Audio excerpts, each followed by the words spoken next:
During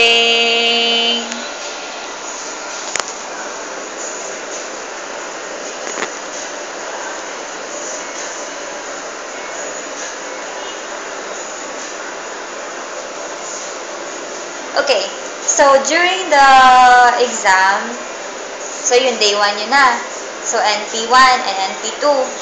So, you need to listen for the instructions. Pero before that, yung review center, meron silang mga instructions din. Kasi yung ibang mga proctors, hindi naman sila mga bihasa basta, so, you need to listen din sa review center na instructions about how to fill out the OMR sheets. Mga ganun-ganun. Kasi may iba nagkakamali talaga. So, while nag-take na kayo sa board exam, you need to think positive always, guys. Okay? Think positive. And then, pray before taking the board. Pray before writing anything on your OMR sheet. Okay? And then, always read carefully. Always read carefully because pag nagmamadali ka, nako, yun, regrets. Regret, nasa huli na yung regrets nyo. So, read carefully. And then, meron naman allotted time for you to fill out your name, etc. So, no need to worry about that. Pero, depende siya sa mga proctor. Kasi may nagsabi sa akin noon na depende talaga sa proctor. Kasi yung sa amin, meron talaga allotted time for us to fill out all the things. But yung iba, yung sa NP1, nakaltasan na yung time allotted for the NP1 para lang i-fill out yung mga names, yung ibang information. So, swerte-swerte lang pag may mga proctors na na mga ganun. So, when the time starts, so, go on directly for number 1. So, read faster but dapat makatch up nyo agad yung tanong. Okay? Read faster and Read faster and carefully. Yun. Yung, ibig ko sabihin, yung time is very precious. So, kada tanong, parang bigyan kayo ng 1 minute for that. So, if lumagpas ng 1 minute, you're over-analyzing na the question. Pero yung pinakaiinisan ko talaga is yung mga situations na napakataas yung mga tanong. As in, grabe, naiinis ako dun. Kasi binabalik-balikan ko talaga. So, yung mga ganun, nagja-jump ako ng mga questions. Hinahanapan ko yung mga questions na maikli lang. Yun yung akin. Pero, I don't know if effective ba siya sa inyo. Pero sa akin, okay lang. Effective din naman. Siguro. Then, if unsure, if hindi kayo sure sa answer nyo, leave it. So, para hindi masayang yung oras. If doubtful kayo sa dalawang answer, so you need to pwede kayo makaano sa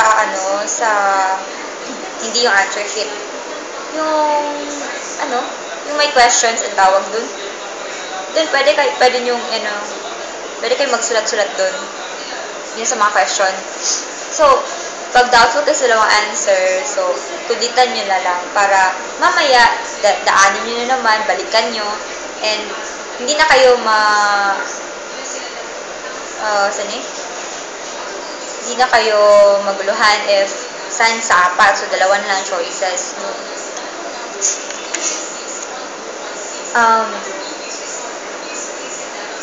You need to make sure na, di ba, sa situation, meron isang situation, tapos 1 to 5, ganyan. So, kailangan talaga, hindi talaga muna ma-answeran. Kasi may iba talagang questions na yung related sa ibang questions talaga. Oo. Tapos, if possible, iwasan nyo yung erasures. Pero, if sure ka talaga na kailangan talaga i-erase yun, isang number or dalawa ba, sure ka na yung answer na ipapalit mo, sure ka talaga. Para, yung sure talaga na tama yung answer mo. And then, when you're done, okay, when you're done, and if you still have time, so you need to recheck all your answers. Kasi baka may naligtaan ka, or nakalimutan mong i-shade. So, yun, kailangan mong i-recall. So, you need to recheck your answers. Then, don't leave any blank unanswered. Don't be in a rush so that you could finish first. Use your time wisely. Use it all so that at the end, you won't have any regrets. Diba?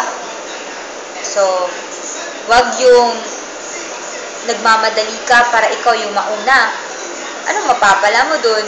Wala namang award para sa first na nakasagot, diba?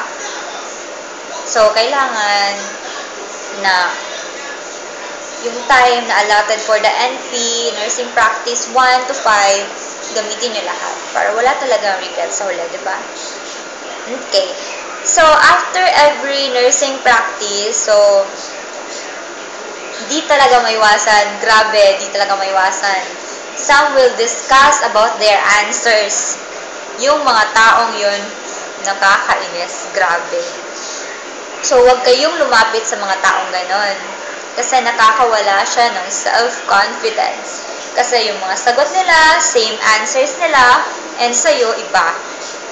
Ikaw, nawawalan ka na ng self-confidence to answer the next nursing practice. Kasi may mali ka na, nalaman mo, sila mga answer, tapos ikaw, hindi, wala.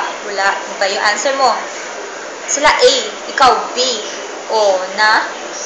So, iwasan nyo yung mga taong yun. Wala silang magawa sa buhay. So, yun. Okay, so, I guess yun para sa taking the board. And then, after the board exam, okay guys, ito yung masayang part. Masayang part siya kasi tapos na yung board exam. So, stress-free na kayo. So, after that, you can enjoy now. Banding kayo. Siguro mag-video okay kayo. Kung asan yung gumala kayo sa mga malls. Kumain kayo ng anong gusto yung kainin.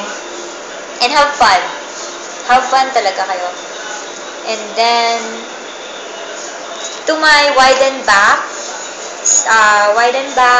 classmates, friends, to my remaining girls, 506 girls, Baboy, Sheila, Jeline, and to the other girls like Anna, isa pa, and the rest, I would like to say, good luck on your board exam. I guess it's a month and few days na lang before your board exam. So, guys, focus on your studies muna. Okay? And then, call me agad ha. Call me agad what your feelings after your board exam. Okay? Epal ko, no? Magpapatawag talaga. Promise that. You need to call me. Okay, guys? So, good luck on your board exam. I miss you.